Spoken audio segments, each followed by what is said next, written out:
From JBS Studios in Greater New York, this is the JBS News Update with Teisha Bader.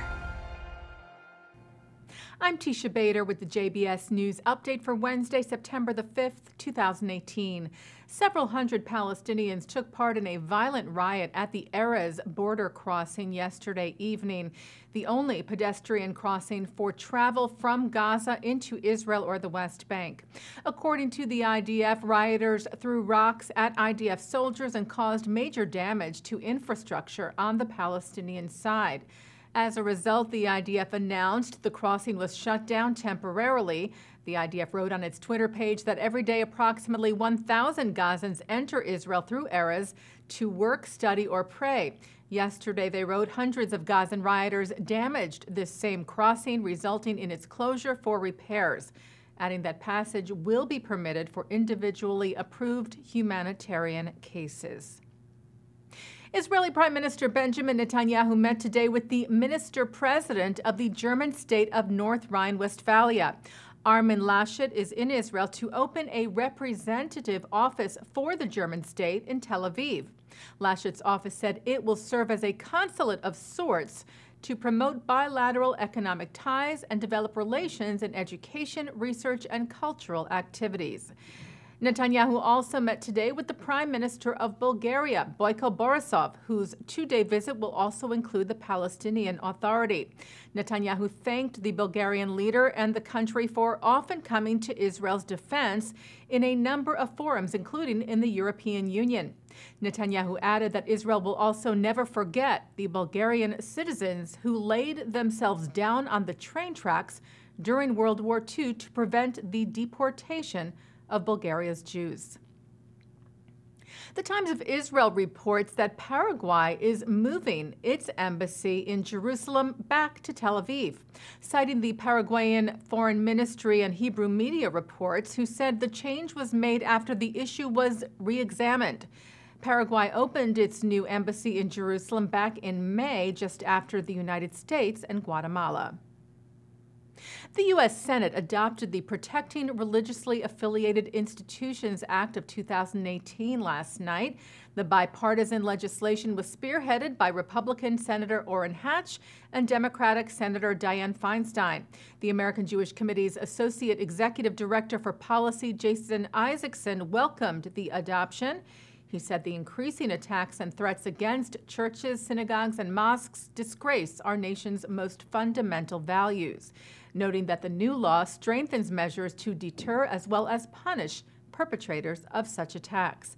The House adopted a similar bill last December. B'nai B'rith International has opened its disaster relief campaign this week to help California wildfire and Hawaii volcano victims.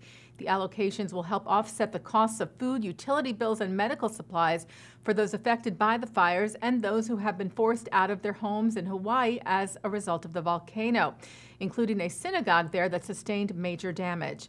B'nai B'rith said there are many young families and seniors who are struggling, and we are helping them at this time to celebrate the high holidays with dignity, as many continue to live in shelters or alternative housing. Well, people from across the world are set to take part in the Day of Jewish Unity this Friday.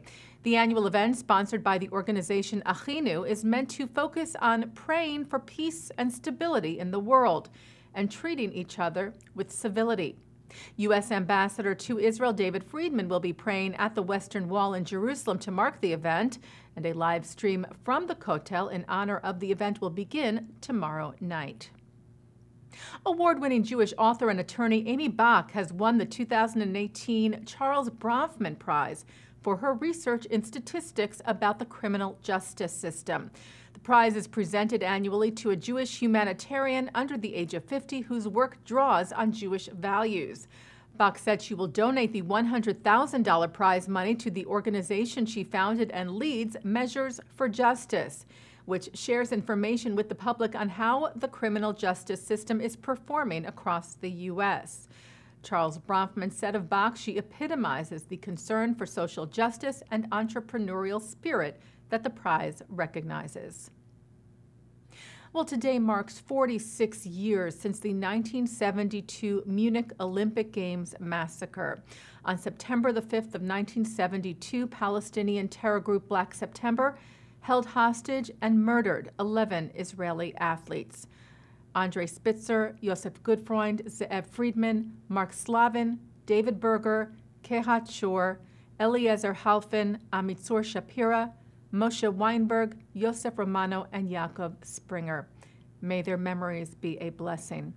And we pay tribute to the Munich 11 in our programming tonight on JBS.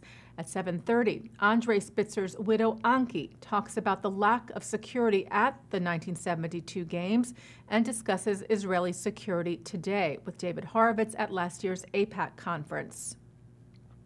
And then at 8, Dan Alon, who was a member of the Israeli fencing team at the Games, recounts the infamous hostage-taking and murders and how he narrowly escaped.